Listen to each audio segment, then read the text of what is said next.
یہ ہے اللہ تعالیٰ فرماتا ہے وَقَضَىٰ رَبُّكَ أَلَّا تَعْبُدُوا إِلَّا إِيَّاهُ،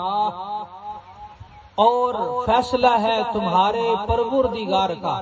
رب کا، تمہارے رب کا، اور رب کہتے ہیں پالنے والے کو، تمہارے پالنے والے کا یہ فیصلہ ہے کہ اللہ تعبدوا الا اياه، کہ اس کے سوا کسی کی بھی پوجا نہ کرو، اس کے سوا کسی کی بھی عبادت نہ کرو، یہ تمہارے رب کا فیصلہ ہے۔ وَبِالْوَالِدَيْنِ إِحْسَانًا، اور والدین کے ساتھ احسان کرو، یہ بھی اللہ تعالیٰ کا حکم ہے اور فیصلہ ہے۔ اس آیت طیبہ میں بہت سارے نکات ہمیں ملتے ہیں۔ پہلی بات، اللہ تعالیٰ نے یہاں پر صرف ہمیں کہا نہیں، جیسے کہ سورہ بقرہ کے اندر اللہ تعالیٰ نے فرمایا وَإِذْ أَخَذْنَا مِيثَاقَ بَنِي إِسْرَائِيلَ لَا تَعْبُدُونَ إِلَّا اللَّهَ وَبِالْوَالِدَيْنِ إِحْسَانًا، اور اے محبوب علیہ السلام یاد کیجئے وہ وقت جب آپ کے رب نے، جب ہم نے بنی اسرائیل سے دو پختہ وعدے لیے تھے۔ پہلا وعدہ یہ تھا کہ لا تعبدون الا اللہ، اللہ کے سوا کسی اور کی عبادت نہیں کرو گے، کیونکہ وہ پہلے بچھڑے کی پوجا کر چکے تھے۔ اور دوسرا کہ تم والدین کے ساتھ احسان کرو گے،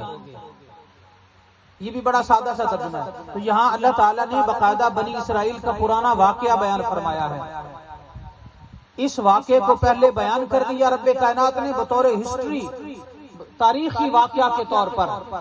کہ میرے نبی کے کلمہ پڑھنے والوں کو یہ پتہ چل جائے کہ والدین کی عزت کا جو حکم ہے یہ صرف امت محمدیہ کو ہی نہیں ہے، بلکہ والدین کی عزت کا جو حکم ہے وہ روز ازل سے لے کر روز ابد تک ہے اور ہمیشہ رہے گا۔ جب سے کائنات بنی ہے اور کائنات کے بعد جب سے اللہ نے ماں کو پیدا کیا ہے، ذرا توجہ کیجئے گا، جب سے اللہ نے عورت کو ماں بنایا ہے تب سے لے کر آج تک، اور آج سے لے کر قیامت تک، اور قیامت سے لے کر قیامت کے بعد تک، اللہ تعالیٰ نے ماں کی جو شان قرآن میں بیان کر دی ہے وہ یہی ہے کہ ہم اپنے والدین کے ساتھ احسان کریں۔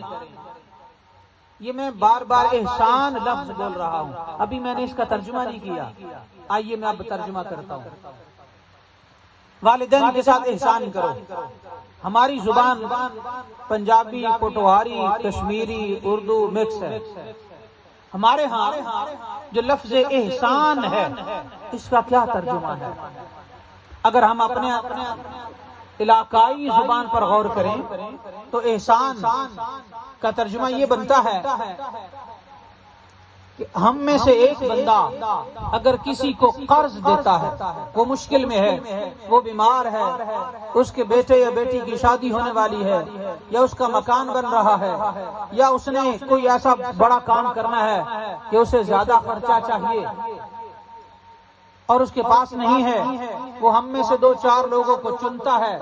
کہتا ہے میں ان سے قرضہ مانگتا ہوں، جس کے پاس ہوا وہ مجھے دے دے گا، جو قابل ٹرسٹ رشتے ہیں وہ مجھے دے دیں گے،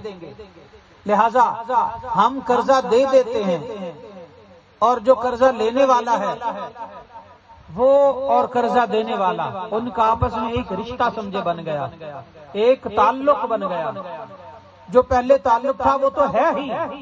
مگر جب قرض لے چکا تو اس وقت قرض دینے والا وہ اس کا محسن ہے، کیونکہ اس نے اس پر احسان کیا ہے۔ تو ہماری زبان میں اور اردو زبان سمیت جو لفظ احسان ہے اس کا معنی ہے دین چڑھا دینا، کسی پر قرض چڑھا دینا، کسی پر احسان کر دینا، یہ معنی ہے ہماری زبان میں۔ تو کیا اللہ تعالیٰ نے والدین کے لیے بھی یہی لفظ بولا؟ یہ ایک سوال ہے، اس کا جواب ہے نہیں۔ والدین کے لیے اللہ تعالیٰ نے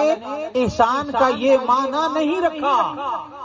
بلکہ والدین کے لیے احسان کا اور معنی ہے، کیونکہ لفظ احسان عربی میں ہے اور اصلی لفظ عربی سے ہی ہے۔ اللہ تعالیٰ نے یہ ہماری زبان کو یہ لفظ عطا فرمایا ہے، تو ہماری اردو زبان میں آ کر احسان کا معنی اور ہو چلا ہے، اور ہم اسے استعمال کرتے ہیں پورے جملے میں، کیونکہ جو اردو ہے لشکری زبان ہے، اس میں 7 زبانیں مکس ہیں۔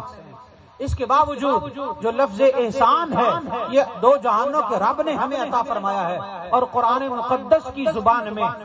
قرآن مقدس کی لینگویج میں جو احسان کا معنی بنتا ہے وہ قرض چڑھا دینا تو بعد میں آتا ہے، مگر اس آیت طیبہ میں جو رب کائنات نے بیان فرمایا وہ احسان کا معنی ہے والدین کی خدمت کی حد کر دینا،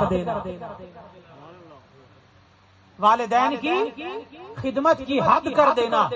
اسے احسان کہتے ہیں۔ اب سمجھیے آیت طیبہ، وَقَضَىٰ رَبُّكَ أَلَّا تَعْبُدُوا، اور فیصلہ ہے تیرے رب کا۔ قضا قاضی سے نکلا ہے۔ ہم فارسی میں